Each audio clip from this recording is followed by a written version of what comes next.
گندگی سے پاک ہونے کا طریقہ۔ نجاست عین ہو یا اس کا اثر، اسے صرف پانی ہی سے زائل کیا جا سکتا ہے۔ اس کے علاوہ مائعات یعنی سرکہ یا عرق گلاب وغیرہ اس کے لیے کارآمد نہیں ہو سکتے، کیونکہ تطہیر پاک کرنے کے لیے اصل چیز پانی ہے۔ اس کے علاوہ کوئی دوسری شے شارع کی اجازت کے بغیر اس کے قائم مقام نہیں ہو سکتی، جیسے کہ چمڑے کو پاک صاف کرنے کے لیے اسے رنگا جاتا ہے، یا جوتے کا تلوا اگر پاک کرنا ہو تو اسے مٹی سے رگڑا جاتا ہے وغیرہ۔ دودھ پیتے بچے کا پیشاب کپڑے پر پڑ جائے تو اس کی طہارت۔ جناب ابو سمح رضی اللہ عنہ کہتے ہیں کہ میں نبی صلی اللہ علیہ وسلم کی خدمت کیا کرتا تھا۔ جب آپ غسل کرنے کا ارادہ فرماتے تو مجھ سے ارشاد فرماتے کہ میری طرف پیٹ کر لو۔ میں آپ کی طرف پیٹ پھیر لیتا اور اس طرح آپ کے لیے پردے کا اہتمام کرتا تھا۔ ایک بار ایسا ہوا کہ حسن یا حسین رضی اللہ عنہما کو آپ کی خدمت میں لایا گیا تو اس نے آپ کے سینے پر پیشاب کر دیا۔ میں اس سے دھونے لگا تو آپ صلی اللہ علیہ وسلم نے فرمایا، لڑکی کا پیشاب دھویا جاتا ہے اور لڑکے کے پیشاب پر چھینٹے مارے جاتے ہیں۔ یہ روایت صحیح ہے، سنن ابی داؤد وغیرہ۔ زمین کو پاک کرنا۔ جس زمین پر نجاست پڑ جائے اسے پاک کرنے کی دو صورتیں ہیں۔ ایک یہ کہ اس پر پانی بہایا جائے۔ سیدنا انس رضی اللہ عنہ سے مروی ہے کہ ایک دیہاتی مسجد کی ایک جانب کھڑے ہو کر پیشاب کرنے لگا۔ لوگوں نے اسے ڈانٹا تو نبی صلی اللہ علیہ وسلم نے انہیں ڈانٹنے کی ممانعت فرمائی۔ جب وہ پیشاب کر چکا تو آپ نے پانی کا ایک ڈول لانے کا حکم دیا جو اس پر بہا دیا گیا۔ صحیح البخاری و صحیح مسلم۔ اور دوسری یہ کہ وہ جگہ دھوپ یا ہوا سے خشک ہو جائے اور نجاست کا اثر جاتا رہے۔ اس کے بارے میں ابن عمر رضی اللہ عنہما کی حدیث ہے کہ میں نبی صلی اللہ علیہ وسلم کے زمانے میں جبکہ میں غیر شادی شدہ تھا مسجد میں سویا کرتا تھا۔ کتے مسجد میں آتے جاتے پیشاب کر دیا کرتے تھے تو صحابہ کرام رضی اللہ عنہم اس پر پانی نہیں بہاتے تھے۔ یہ روایت صحیح ہے، ابو داؤد وغیرہ۔ حافظ ابن حجر رحمہ اللہ کہتے ہیں کہ امام ابو داؤد نے سنن میں اس سے استدلال کیا ہے کہ زمین نجاست کی خشک ہونے کے بعد پاک ہو جاتی ہے، اور حدیث کے الفاظ کہ وہ اس پر پانی نہیں بہاتے تھے۔ اس امر کی دلیل ہے کہ اگر نجاست کے خشک ہونے سے زمین پاک نہ ہوئی ہوتی تو وہ اسے اس حال میں نہ چھوڑتے۔ اس استدلال میں جو کمزوری ہے وہ مخفی نہیں ہے۔ علامہ محمد شمس الحق عظیم آبادی رحمہ اللہ ابن حجر رحمہ اللہ کی بات پر تعقب میں کہتے ہیں، میرے نزدیک اس استدلال میں کوئی ابہام نہیں بلکہ یہ عین واضح ہے۔ اور علامہ مبارک پوری رحمہ اللہ بھی یہی کہتے ہیں کہ امام ابو داؤد رحمہ اللہ کا یہ استدلال کہ خشک ہو جانے پر زمین پاک ہو جاتی ہے بالکل صحیح ہے۔ میرے نزدیک اس میں کوئی کمزوری نہیں۔ تحفۃ الاحوذی۔ کپڑے کو خون حیض لگ جائے تو اس کی طہارت۔ اسماء بنت ابو بکر رضی اللہ عنہما بیان کرتی ہیں کہ ایک عورت نے رسول اللہ صلی اللہ علیہ وسلم سے سوال کیا، اگر کسی کے کپڑے کو حیض کا خون لگ جائے تو کیسے پاک کرے؟ آپ نے فرمایا، اسے کھرچ لے، پھر چٹکیوں سے مل کر پانی سے دھوئے، پھر اس پر پانی ڈالے، پھر اس میں نماز پڑھ لے۔ صحیح البخاری و صحیح مسلم۔ اگر اسے کھرچنے اور دھونے کے بعد داغ باقی رہ جائے تو کوئی حرج نہیں ہے، جیسا کہ ابو ہریرہ رضی اللہ عنہ کی حدیث میں ہے کہ خولہ رضی اللہ عنہا نے پوچھا، اے اللہ کے رسول، اگر خون کا اثر نہ جائے تو آپ نے فرمایا، پانی سے دھو دینا کافی ہے، اس کا داغ تجھے کوئی نقصان نہیں دے گا۔ یہ روایت صحیح ہے، ابو داؤد وغیرہ۔ زمین پر گھسٹتے دامن کی پاکیزگی۔ حمیدہ کہتی ہے کہ میں نے ام المومنین ام سلمہ رضی اللہ عنہا سے کہا میں اپنا دامن لمبا رکھتی ہوں اور کسی وقت گندی جگہ سے بھی گزرتی ہوں، تو ام سلمہ رضی اللہ عنہا نے کہا کہ رسول اللہ صلی اللہ علیہ وسلم نے فرمایا ہے اسے بعد والی جگہ پاک کر دے گی۔ یہ روایت حسن ہے، ابو داود وغیرہ۔ یہ حدیث اپنے شواہد کی روشنی میں حسن درجے کی ہے۔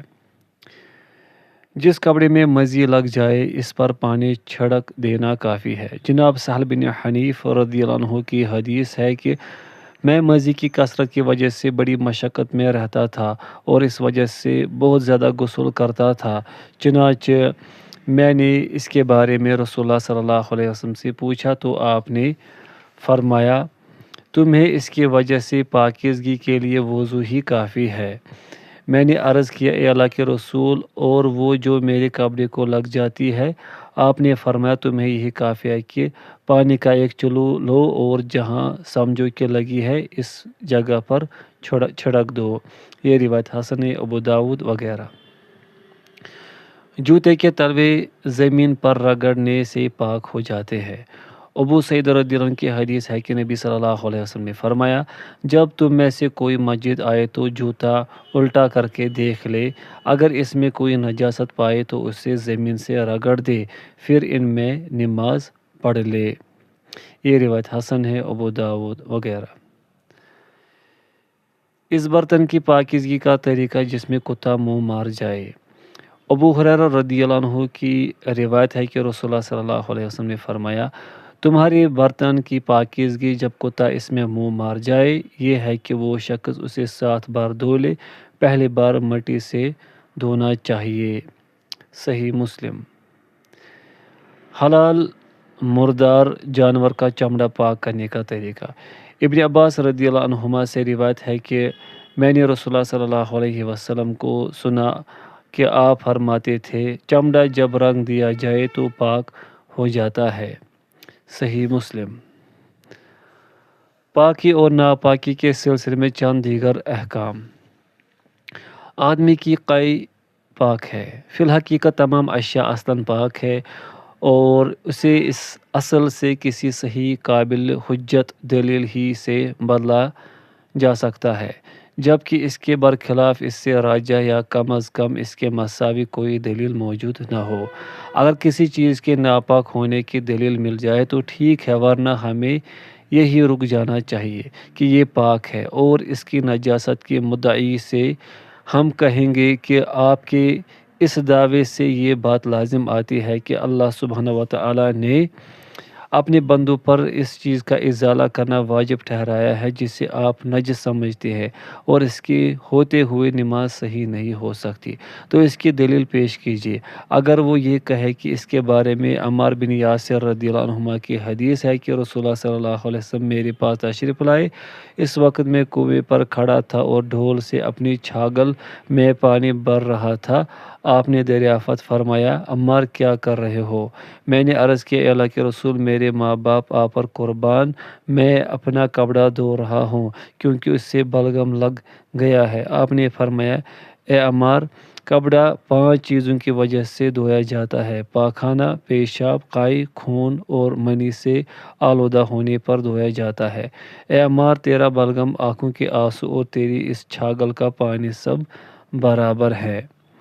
سنن دارقطنی وغیرہ۔ ہم کہتے ہیں یہ روایت بے اصل اور باطل ہے، کسی صحیح یا حسن سند سے ثابت نہیں ہے، اس لیے یہ لائق حجت ہے نہ لائق عمل درجے کو پہنچتی ہے، لہٰذا ایسی روایت سے ایسا کوئی حکم کیسے ثابت کیا جا سکتا ہے جو بالعموم پیش آتا رہتا ہو؟ یہ روایت تو کسی پر کوئی ادنیٰ حکم ثابت کرنے کے لائق بھی نہیں ہے۔ اگر وہ کہے کہ احادیث میں آیا ہے کہ اس سے وضو ٹوٹ جاتا ہے تو ہم کہیں گے بھلا یہ بھی آیا کہ وضو صرف نجسی سے ٹوٹتا ہے؟ اگر کہے ہاں تو تمہیں اس کی کوئی دلیل نہیں ملے گی۔ اگر کہو کہ بعض اہل فروع نے کہا ہے کہ وضو کا ناقص ہونا نجس ہونے کے فرع ہے، تو ہم کہیں گے کیا ان حضرات کا یہ قول اللہ کی مخلوق پر حجت اور دلیل ہے؟ اگر وہ کہیں ہاں، تو ہم کہہ سکتے ہیں تم نے ایک ایسی بات کہی ہے جو اہل اسلام میں سے کسی نے نہیں کہی۔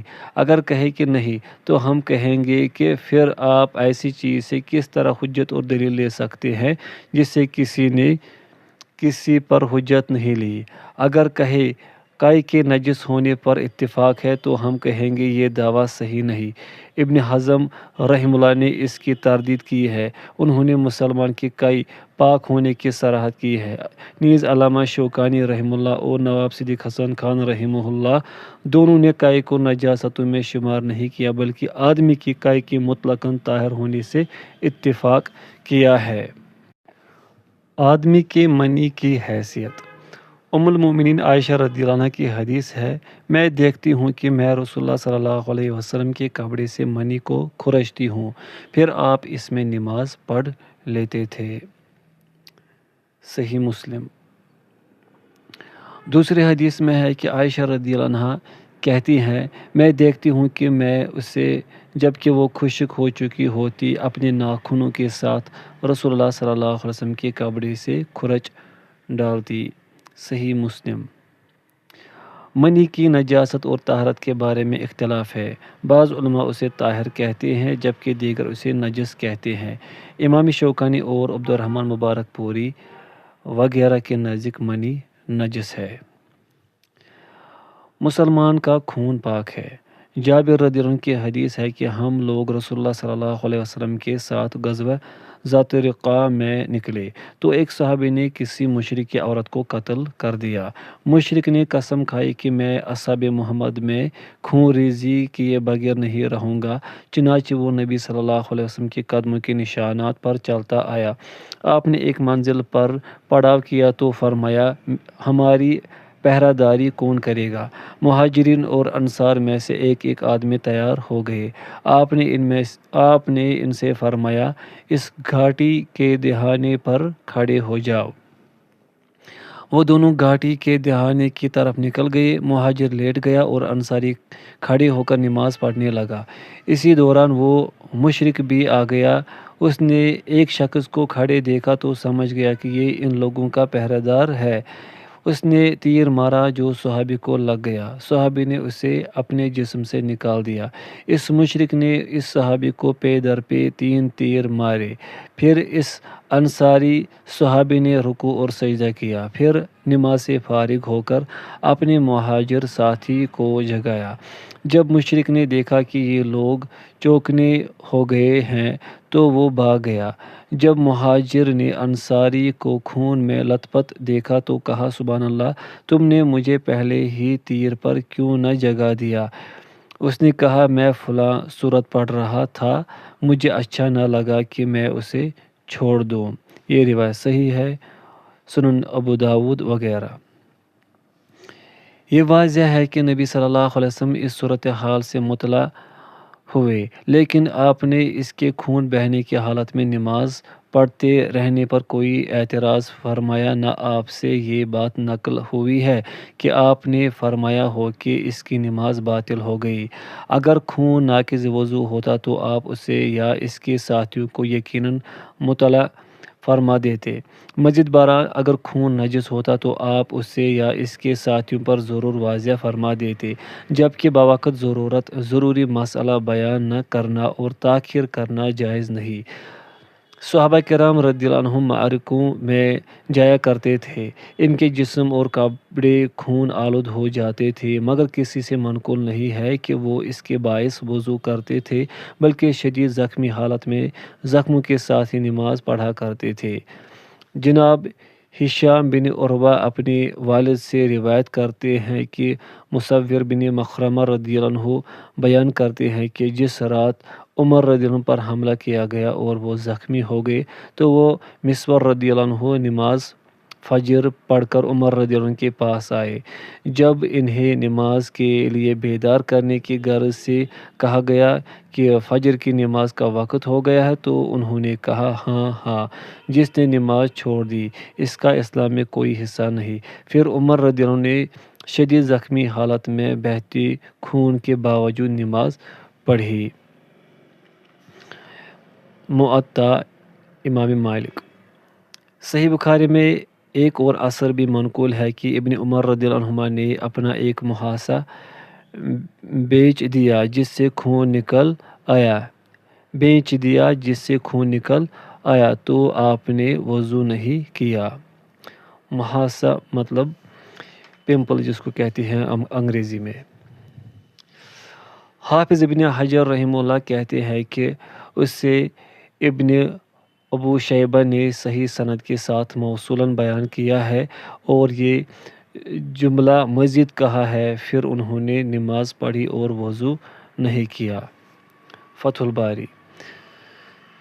صحیح بخاری میں ایک اور اثر نقل کیا گیا ہے کہ ابن ابی اوفا رضی اللہ عنہما نے خون تھوکا اور اپنی نماز بھی جاری رکھی۔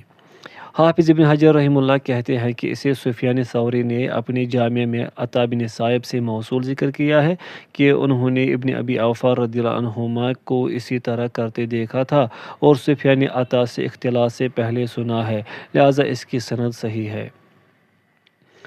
بہتا ہوا خون پاک ہے۔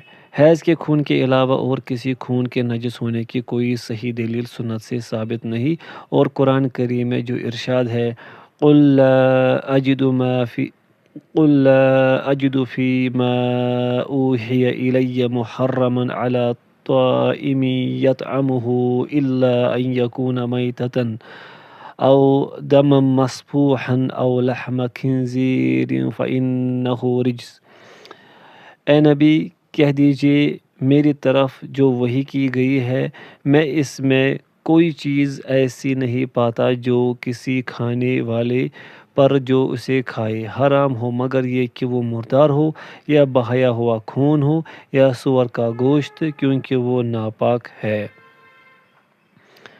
سورۃ الانعام آیت نمبر 45۔ یہ آیت کریمہ ان چیزوں کے طاہر اور نجس ہونے کے بارے میں نہیں بلکہ حلال اور حرام کے بیان کے سلسلے میں ہے۔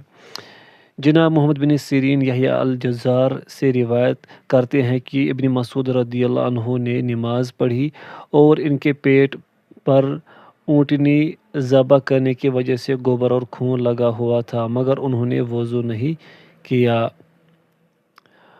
معجم الکبیر طبرانی۔ حافظ ابن کثیر رحمہ اللہ نے اس ارشاد کو صحیح غریب کہا ہے۔ مختصر یہ ہے کہ جو حضرات خون کو نجس کہتے ہیں ان کے پاس سوائے اس کے کہ یہ نص قرآن سے حرام ہے اور کوئی دلیل نہیں ہے، اور انہوں نے حرام ہونے سے نجس ہونے کو لازم سمجھ لیا ہے جیسے کہ شراب خمر کے بارے میں کیا ہے، تفصیل آگے آ رہی ہے۔ یہ بڑی واضح بات ہے کہ کسی چیز کے حرام ہونے سے اس کا نجس ہونا لازمی نہیں، اس کے برعکس کوئی چیز نجس ہو تو وہ لازماً حرام ہوگی جیسا کہ امام صنعانی اور شوکانی رحمہم اللہ وغیرہ نے بیان کیا ہے۔ نسوانی رطوبت پاک ہے۔ ام المومنین عائشہ رضی اللہ عنہا کہتی ہیں چاہے کہ عورت اپنے پاس ایک کپڑا رکھے جب اس کا شوہر فارغ ہو تو وہ اسے دے تاکہ وہ اس سے اپنی اعضاء گندگی صاف کر لے اور عورت بھی صاف کر لے پھر وہ اپنے اپنے کپڑوں میں نماز پڑھ لے۔ صحیح ابن خزیمہ۔ جناب قاسم بن محمد رحمہ اللہ سے مروی ہے کہ ایک شخص کے متعلق عائشہ رضی اللہ عنہا سے پوچھا گیا کہ وہ اپنی اہلیہ سے یکجائی کے لیے آتا ہے اور کپڑے پہن لیتا ہے، اسے ان کپڑوں میں پسینہ بھی آتا ہے تو کیا یہ نجس ہے؟ انہوں نے کہا عورت اپنے پاس ایک کپڑا رکھا کرتی تھی، جب ایسی صورت ہوتی تو مرد اس کے ساتھ اپنے بدن سے اعضاء گندگی کو صاف کر لیتا اور پسینہ آنے کو ناپاک کرنے والی چیز نہیں سمجھتا تھا۔ صحیح ابن خزیمہ۔ حاشیہ مؤلف حفظہ اللہ نے عائشہ رضی اللہ عنہا کے اس ان دو آثار سے رطوبت فرج کی طہارت پر استدلال کیا ہے، حالانکہ یہ استدلال واضح نہیں۔ رطوبت فرج پاک ہے اور اس کی دلیل براءت اصلیہ ہے، یعنی اس کی نجاست پر کوئی دلیل نہیں، جبکہ امام ابن خزیمہ نے مذکورہ آثار عائشہ رضی اللہ عنہا سے استدلال کر کے لکھا ہے کہ جنبی کا پسینہ پاک ہے اور یہی حق ہے۔ عبدالولی حاشیہ مکمل ہوا۔ شراب حرام ہے اور منشیات کی نجس ہونے کی کوئی قابل حجت دلیل نہیں۔ شراب حرام ہے اور منشیات کے نجس ہونے کی کوئی قابل حجت دلیل نہیں۔ جہاں تک اللہ تعالیٰ کے اس فرمان کا تعلق ہے، انما الخمر والمیسر والانصاب والازلام رجس من عمل الشیطان فاجتنبوہ، بے شک شراب، جوا، آستانے اور فال نکالنے کے تیر سراسر گندے شیطانی کام ہیں، لہذا ان سے بچو۔ سورۃ المائدہ آیت نمبر 90۔ تو اس میں رجس سے حقیقی نجس اور پلید مراد نہیں ہے، بلکہ ان کی معنوی پلیدی مراد ہے، کیونکہ لفظ رجس شراب کے لیے خبر ہے اور ان کے لیے بھی جن کا اس پر عطف ہے، یعنی جوئے، آستانے اور فال نکالنے کے تیروں کے لیے، جبکہ جوئے، آستانے اور ازلام کو قطعی طور پر حسی اور عینی نجس نہیں کہا جا سکتا، جیسا کہ اللہ تعالیٰ نے فرمایا ہے فَاجْتَنِبُوا الرِّجْسَ مِنَ الْأَوْثَانِ، چنانچہ تم بتوں کی گندگی سے بچو۔ سورۃ الحج آیت نمبر 30۔ تو یہاں بتوں کی معنوی گندگی مراد ہے، اس کا مطلب یہ نہیں ہے کہ کوئی بت کو ہاتھ لگا دے تو وہ پلید ہو جائے گا۔ مزید برآں اس کی تفسیر سے بھی یہ بات معلوم ہوتی ہے کہ اس رجس سے مراد معنوی نجاست ہے کہ یہ شراب وغیرہ شیطانی کام ہیں، یہ دلوں میں دشمنی اور بغض ڈالتے ہیں، اللہ کی یاد اور نماز سے روکتے ہیں۔ تفسیر طبری۔ صاحب سبل السلام کہتے ہیں، حق یہ ہے کہ چیزیں اپنی اصل ماہیت کے اعتبار سے پاک ہیں، ان کے حرام ہونے سے یہ لازم نہیں آتا کہ وہ نجس بھی ہے۔ حشیش حرام ہے مگر یہ طاہر ہے۔ ہاں، نجاست سے حرمت لازم آتی ہے، چنانچہ ہر نجس حرام ہے، جبکہ ہر حرام نجس نہیں ہوتا۔ حقیقت یہ ہے کہ کسی چیز کے نجس ہونے کا حکم اسے ہر حال میں چھونے سے روکنے کے لیے ہے، لہذا کسی چیز کے عین ذات کی نجاست کا حکم اس کے حرام ہونے کا حکم ہے، بخلاف کسی چیز کے حرام ہونے کے حکم کے۔ مثلاً مردوں کے لیے سونا اور ریشم پہننا حرام ہے، مگر یہ دونوں چیزیں بالاجماع پاک ہیں۔ شراب کا بھی یہی معاملہ ہے، یعنی شراب حرام ہے مگر نجس نہیں۔ اگر یہ فی نفسی نجس بھی ہے تو لازم ہے کہ اس کی کوئی اور خارجی دلیل ہو اور وہ نہیں ہے۔